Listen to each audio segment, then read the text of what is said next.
everyone, it's Olivia here again, and right now it is Friday, September 18th, I believe, and I'm filming this vlog because tomorrow I'm going to be seeing Kristin Chenoweth in concert in Memphis, Tennessee, of course. It's gonna be awesome. So this vlog purpose is basically because, well, I didn't want to film in the morning because me and my parents are going to be busy trying to get over there, and so I'll film like before we get there and everything. We're gonna do some cool stuff, and then tell you guys what happened afterwards. I would film the concert, but I don't want to get arrested, so I do not want to get incarcerated during a concert. That'd be like the worst thing ever. So see you guys in the next portion of the vlog.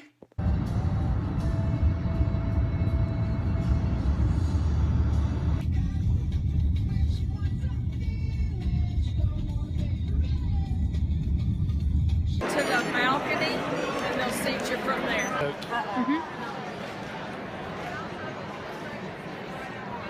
That might be pretty set over there. Yeah. So apparently not. Huh? Well, apparently not. Like a whole lot? Yes. Yeah. Her, but I was just like so surprised. I thought she didn't wear like long. I'm tired.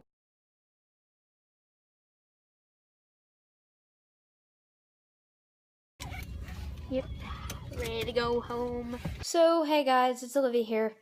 And right now it's about 12:45 in the morning, September the 20th, and we literally just got home 10 minutes ago from the concert. And oh boy, do I have a lot of stuff to tell you guys. Okay, so we get in there. My mom actually had a cup of wine with her. It was a tiny little cup, about maybe this big or something, and she was drinking it all throughout the show and everything. Just a little snippet of knowledge to lay on you guys. So anyway, pretty much through all of the concert, through a lot of it, Kristin was telling like stories about when she was just starting out, like in Opryland and stuff, and how she's actually never performed in Memphis before, and I kind of found that a little surprising. But she just showed so much appreciation for like the people being there and everything. It was so great. So anyway, and her stories were actually really funny, obviously. There was this one where like in Oklahoma, she was auditioning for this part in a chorus line. Man, I cannot remember the character's name for the life of me, but she sang this particular song, and it had some words that were not exactly appropriate for Oklahoma, which I can't say much, considering that, the state I live in, come on. But, yeah, so basically, the director was all like, okay, you know what, we're gonna do this Oklahoma style, and the song is called, I think, Dance 10 Looks 3, I believe, and instead of saying those other words, she said boobs and butt. Like, it was literally the funniest thing I've ever seen, probably. And she did I Could Have Danced All Night, Taylor the Latte Boy, Popular, Bring Him Home, Feels, Upon This Rock. She did all of those songs, and she was saying at one point, she was talking about like the various concerts that she's done over the years, and be like, oh, like each concert is pretty much different because I don't do the same material in some cities. Some people, like some cities get something different, like a song that I haven't done in a while or something, and then For Good showed up. For Good is obviously from Wicked, and it is an amazing, beautiful song. And a staple kind of in Kristin's concerts, whenever she does For Good, which is quite a lot, she picks someone from the audience to sing Elphaba's part with her, with her doing Glinda's part. And so they were going throughout the audience or whatever. The house lights turned on, and they were going throughout like the place. I guess this guy Rocky, that was literally his name, Rocky, and she was like, "Run, Rocky, run!" Was actually like going up to people, whatever, and they stopped on this like 13-year-old girl, Emma, who actually lives in the same state as me, but like different city, I think, whatever. And so she went down there, and girl, she could sing. Oh my lord, it was amazing. I just love when this happens. And then when me and my parents got into the car, they were saying like, "Oh, that was rigged. Oh, that was rigged." I'm like, I doubt it. I mean, and Kristen said like afterwards, she said something like, "Oh, me and Emma, we've never met before, and she is 13 years old, and she came up to sing with me, and that takes a lot of courage, I believe, because if I was Emma, I would be freaking out." There was this one part where she was talking about whether or not she still gets nervous, and she's like, yes, that she still gets nervous, and she said, like, "Oh, if you're not nervous before you sing, then you should just stop singing, because everyone's gonna be nervous and everything. It is a part of life, and that is true. Because I get nervous whenever I have to sing in public. So it's kind of it can be kind of difficult for me. So, and then there was this one part where she and the piano player, they've been working together for like a few years and everything, the musical director or whatever, and they were talking about like this organization, I think called Step, something like that, and it was for, singers and everything, like, professionals and all that, going to impoverished places, like, I think Uganda was one of them. I can't exactly remember. And, they just, they actually, go and teach, they teach some of the children there. And that is really cool. It's non-profit, so that's also cool. Okay, so after her encore, and I was not expecting an encore. Okay, well, I was. She got a standing ovation, of course, being Kristen Chenoweth. And she did Smile by Charlie Chaplin, which I love that song so very much.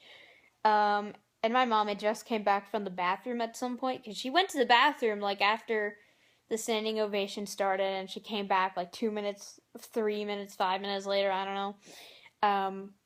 Like a little bit after the song started, and but after the song ended, yeah, I was holding back a yawn there because I'm so tired. When that was over, I was running. I ran so fast down, like we didn't know where the elevators were, because there apparently were elevators, but we couldn't see them on our way up. So I literally ran like down 3 flights of stairs just to get to the stage door. Okay, so by this point it's like 10:06 or something, 10:05. We're at the stage door. I was running. My dad's like way in the back of the line, and me and my mom are staying close together. And there's like, I don't know, you should have seen it. It was crazy. There were like some people like, behind us, talking to my mom, because my mom is very chatty. She was striking up conversation and everything. That's my dog. And yeah, and I'm guessing, I don't know, there were like these, I distinctly remember, there were like, I think there was two gay guys, next to me, which, I don't know, they were just like talking about like, what if this is like a decoy? Oh, what if this is set up or something? And I was cracking up in my brain. It was insane. But like I was saying, we were standing there for a long time, like 40 minutes, and basically, my mom started striking up this conversation, with two ladies, standing next to me and stuff. They were talking about me, and everything. And my mom wanted to take a picture of the back of my head with her phone, and I'm like, no, Mom, that's kind of unnecessary, don't you think? She's all like, no. And then I'm like, okay then. And so, they start striking up conversation. And then this other woman behind my mom, these three other ladies, they start talking to her and everything. And so I notice one of the girls, or one of the ladies, one of the women, whatever you prefer. They were, my mom was telling them how we've seen Mary Poppins like twice, like one in Nashville and then once in Memphis, which was 2 years ago. And and suddenly one of the ladies, one of the women was all like, oh, they're remaking Mary Poppins, and I hope that they have Allison Williams in it.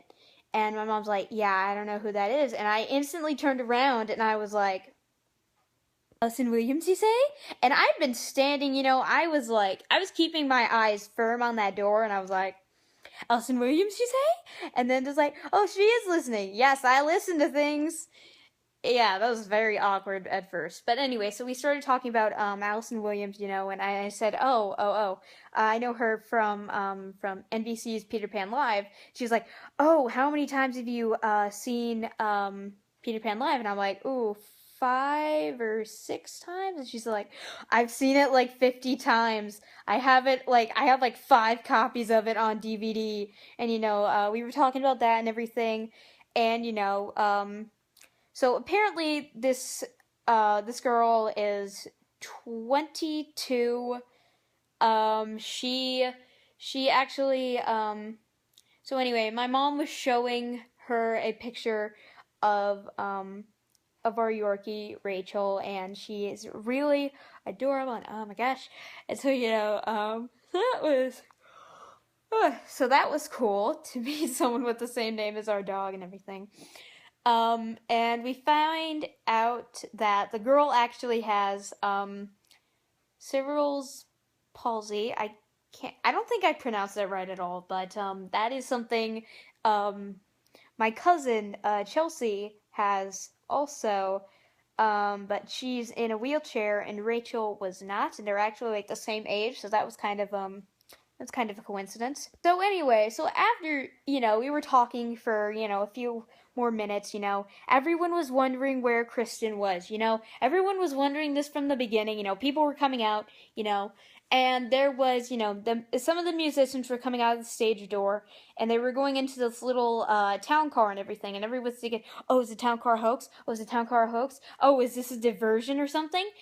And, yeah, so apparently we're getting, like, all these rumors, like, well, she's doing a thing with her fan club, which costs, like, $200 to get in, fan club, oh, fan club, oh, fan club. I was like, oh, maybe she's already left, and by about 10:40, people were already leaving and everything, they were just like, okay, screw this, we're going home. And so suddenly we get wind of, apparently she went through the front door.